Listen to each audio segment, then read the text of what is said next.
परब्रह्ममूर्तीचा स्वामी स्वरूपा, निजानंद साकारला जो अरूप, शुचित्वे स्वयं लाजविले न भाया, नमस्कार माझा गुरुस्वामी पाया. परमपूज्य स्वामी स्वरूपानंद जीवन साहित्य दर्शन या डॉक्टर अशोक कामत आणि प्राध्यापक कुलकर्णी तथा स्वामी प्रज्ञानंद यांनी संपादित केलेल्या पुस्तकातील आज ऐकूया परमपूज्य स्वामी विद्यानंद लिखित एक अद्भुत दर्शन स्वामी स्वरूपानंद या लेखाचा भाग पहिला. भगवंत 1965-66 मधील प्रत्यक्ष घडलेली घटना.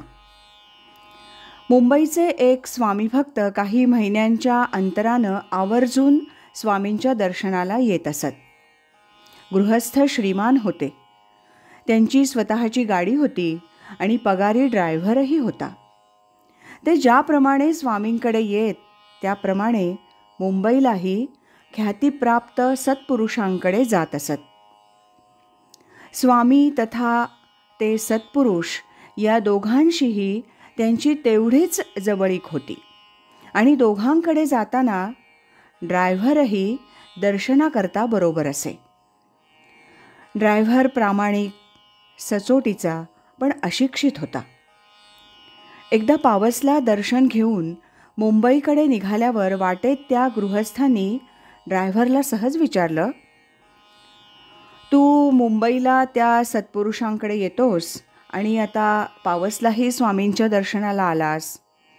दोघांपैकी कोण मोठा असं तुला वाटतं? एका भोळ्या भाबड्या जीवानं दिलेलं उत्तर मोठं मासलेवाईक आहे. मनुष्य हिंदी होता. त्यानं हिंदीत उत्तर दिलं. मराठी मात्र त्याला उत्तम कळत होतं. तो म्हणाला, आपका बम्बई का जो महाराजा है वो एक बड़ा भारी भक्त है, लेकिन पावस का स्वामी ये तो भगवान है.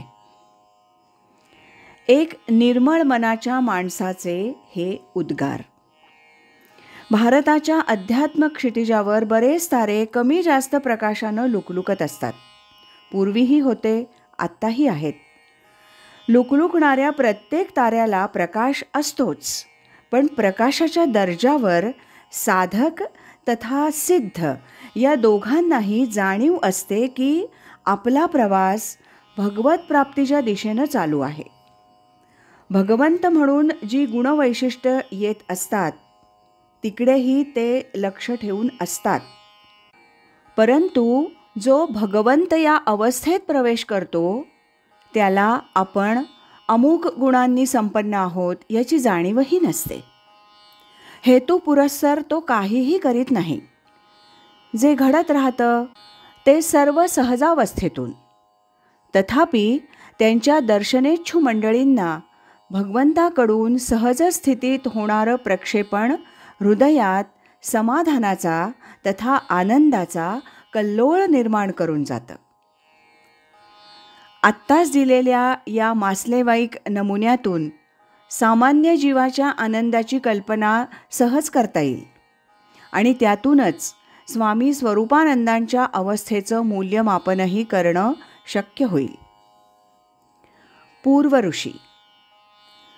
आपल्या अमृतधारा या स्वतःचा आध्यात्मिक जीवनग्रंथ आरशाप्रमाणे समोर ठेवणाऱ्या ग्रंथात स्वामींनी असं विधान केलं आहे, आजकालचे नभोत आम्ही जुने पुराणे जाणे, असे दाखला नमूद केला पहा दप्तरी तेणे.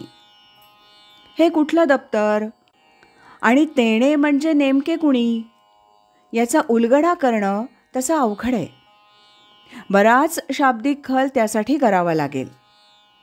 आपल्या विषयाच्या अनुषंगानं असा खल करण्याची आवश्यकता नाही. चटकन मुद्द्याकडं वळायला हवं. पण मुद्दा ठाशीवपणा लक्षात येण्यासाठी दोन्ही शब्दांचा थोडक्यात अर्थ असा: दप्तर म्हणजे स्वामींचं प्रत्यक्ष जीवन आणि तेणे म्हणजे त्या परमेश्वराने, की जो पूर्वजन्मानुसार नवीन जन्माचं शिल्प साकार करतो. यावरून एक गोष्ट उघड होते की स्वामी स्वरूपानंद म्हणजे रामचंद्र गोडबोले या नावानं 1903 साली जन्माला आले.